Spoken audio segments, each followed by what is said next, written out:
বলতাম তুই যে আমার ঠকাইছস এটা তার প্রমাণ বুঝছস যে এই পোলার লগে কতদিন ধরে 15-16 দিন ধরে কথা বলস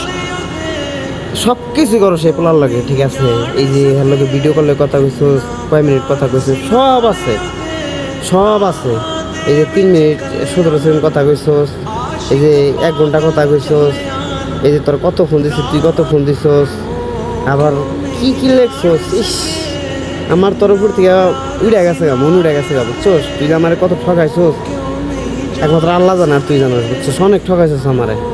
বাস তুই তোর রিল্যাক্সে থাক তোর আর কেউ টেনশন করবো না কেউ প্যারাও দেবো না তোর যেমন ধরে 10 পোলার লোক তাকো 100 পোলার লোক তোর ইচ্ছা তোর বাপের বাড়ি তোরা থুয়েছি বাস তুই থাক তোর মন স্বাধীন তুই থাক বুঝছ নাই কি কইছি বাস এই দেখার ছিল আমার ঠিক আছে দেখলাম ঠিক আছে আর তুই আমার কতবার মানা করছিস যে না আমি কার লোক কথা কই না কিল্লেগা আমার মিথ্যা কথা কইছিস ক তুই আমার কিল্লেগা ঠকাইছিস হ্যাঁ ঠকানো তোরে কি আমি কোনো কিছু কম দিতাম ক তুই ওর লগে আমি যে শুন চাইছো সে শুনি আমি তোর লোক কথা কই তুই যা যে শুন যেটা চাস আমি তোর হেডাই দিই আমার মায়ের বাবা তোর এত ভালোবাসে তাও তোর এই ভালোবাসার কোনো দাম নাই অন্য পোলার প্রতি তুই হচ্ছে পরকিয়া করস কর সমস্যা নাই এই পোলার লগে তুই পরকিয়া করতে থাক এই পোলার লগে যা মন চাই তুই কর তোর আর হচ্ছে আমার বাড়ি নিতেছি না বাস